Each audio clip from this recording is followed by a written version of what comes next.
The world of international money transfers can seem complex. However, SWIFT and MT103 messages help simplify these transactions. SWIFT, or the Society for Worldwide Interbank Financial Telecommunication, acts as a messaging system for banks. Think of it as a secure email platform specifically designed for financial institutions. Within this system, MT103 is a standardized message format. It's used for sending and receiving information about cross-border payments. Whenever you initiate an international transfer, an MT103 message is generated. This message contains all the essential details of the transaction. These details ensure that your money reaches the right recipient. They also specify the amount, currency, and any associated charges. Understanding the MT103 message can be incredibly beneficial. It provides transparency and clarity on how your money moves across borders. The MT103 message might seem like a jumble of codes and numbers at first glance. However, each field serves a specific purpose. Let's break down some of the key fields. Transaction reference number. This unique number identifies your specific transaction. It's crucial for tracking the payment and resolving any potential issues. Value date. This field indicates the intended date for the funds to be credited to the beneficiary's account. Bank operation code. This code specifies the type of payment being made, such as a customer transfer or a bank-to-bank transfer. Ordering customer. This is the section where the sender's information is provided, including their name and account details. Beneficiary customer. This section identifies the recipient of the funds. It includes their name, account number, and bank details. One crucial aspect of international transfers is understanding payment charges. These are the fees associated with processing the transaction. The MT103 message uses specific codes to indicate who bears these charges. The three most common codes are BEN, SHA, and AUR. BEN, beneficiary. Selecting BEN means the beneficiary pays all bank charges. The sender's bank deducts their charges up front. The beneficiary's bank deducts their charges from the received amount. SHA indicates that both the sender and the recipient share the bank charges. The sender's bank usually deducts their charges up front. The beneficiary's bank deducts their charges from the received amount. Ourselves. Choosing our means. The sender agrees to cover all bank charges. The sender's bank deducts both their charges and the beneficiary's bank's charges up front. The recipient receives the full intended amount.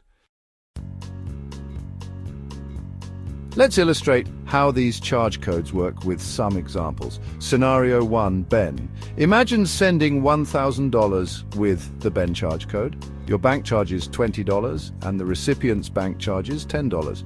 You would pay $1,020 up front. The recipient would receive $990 after their bank deducts their fee. Scenario 2, SHA. Using the same amount and fees, but with SHA you'd still pay $1,020 initially. However, the recipient would receive $980 as both banks' charges are deducted. Scenario 3, AUR. With AUR, you absorb all charges. You would pay $1,030, which includes $1,000 plus $20 and $10 in fees. The recipient would receive the full $1,000. Section 5. The interplay of banks and charge codes. It's important to note that banks have different fee structures for international transfers. These fees can vary based on the banks involved, the countries, and the amount being transferred. When you initiate a transfer, your bank should inform you about their charges. They should also explain the implications of each charge code. However, the recipient's bank might also have their own fees. These fees may not be immediately apparent. This is why it's crucial to understand the chosen charge code. It helps set clear expectations about who bears the costs. Section 6. The importance of understanding MT103. Understanding the MT103 and its components, particularly the charge codes, is not just for bankers. It empowers both senders and recipients of international transfers. This knowledge allows for informed decisions. It helps avoid unexpected fees and potential delays. For businesses engaged in frequent cross-border transactions, this understanding is even more crucial. It ensures transparency in their financial dealings. It also helps reconcile payments accurately and efficiently. Section 7.